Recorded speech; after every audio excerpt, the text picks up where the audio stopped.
In the face of making major decisions in our life, all of us have experienced at some time or other what is known as cold feet. That can come with the classic of getting married. For myself, it's come a couple of times when I made major changes within career.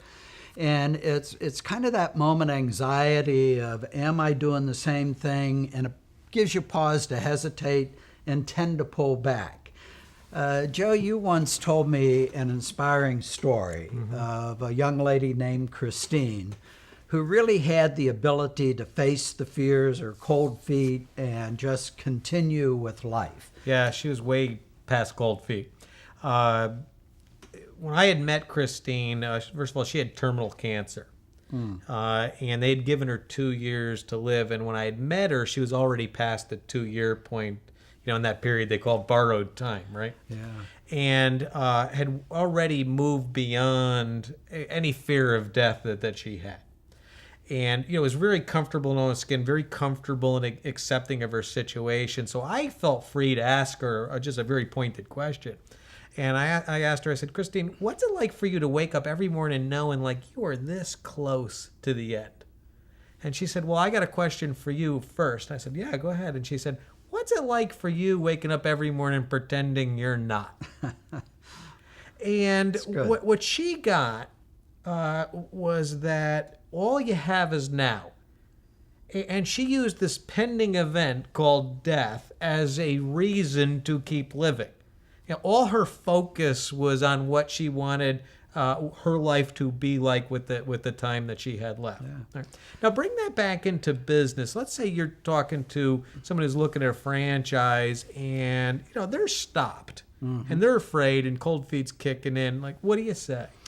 Well, first let me come back to Christine, because what Christine had the ability to do was to stay focused on her goals of living a quality life. Right. Even though she knew that was limited. She didn't Right. let that depress her. She didn't let that pull her off of her goals. Very positive sense of urgency. Yeah. So what I would suggest to anybody looking at a business is anticipate that you will have cold feet because it's a major decision in your life.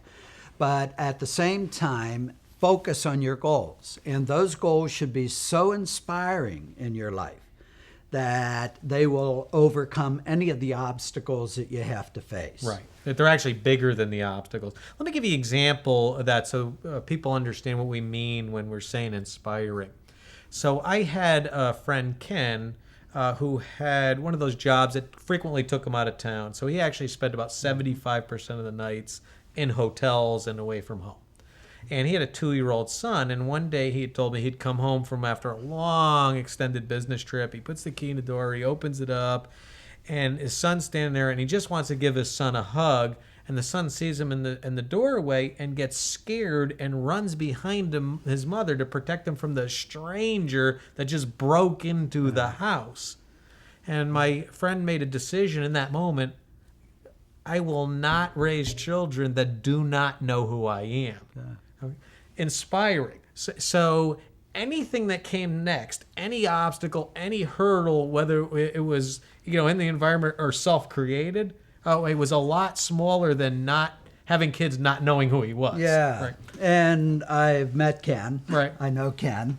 And he chose to go into his own business. Exactly, right. And in that case, that goal of being with his kids was so inspiring that some of the obstacles, such as how am I going to achieve the income level I did before, I'm changing jobs, he could overcome all of those. Through maximum effort. Right. Yeah. Reminds me of Viktor Frankl, an author that both of us like a lot. Yeah, Man's Search for Meaning. Search for Meaning. Concentration Camp Survival. Yeah. In the book, he mentions that in the absence of what he would call a worthy goal, people will tend to conform or to submit. Can you relate that and give some business examples? Yeah, so if you put it in the context of you who are considering opening your own business, what the conformity looks like is going back to where you were. It's the same old, same old. It's what the accountant said, why do you want to risk some money?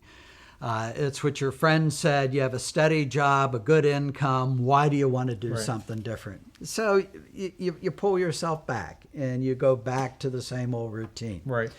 The submission is basically a submission to authority most of the time. And on a job, what that would look like is that you start to abide by what is said and try not to be unhappy with it. Right.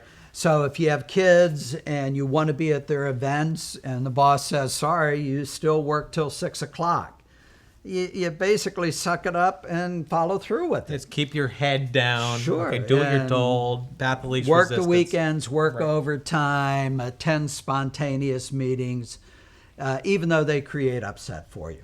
So in the absence of the conformity and the submission, focus on my ability to choose something that will modify those issues, and it has to be a goal that totally inspires me to move forward. What we want you to remember is your life, your career, it's not a dress rehearsal. Like, this is it. You're either going to take action on those goals that you say you want to achieve, or you're actually going to design a life which will guarantee that whatever you say you want will not occur. Now, one action you could take is contact the franchisor representative. Let them know what your goals are and what you want your life and what you want your career to look like, and they will help you determine how those goals could be met using the franchise as a vehicle.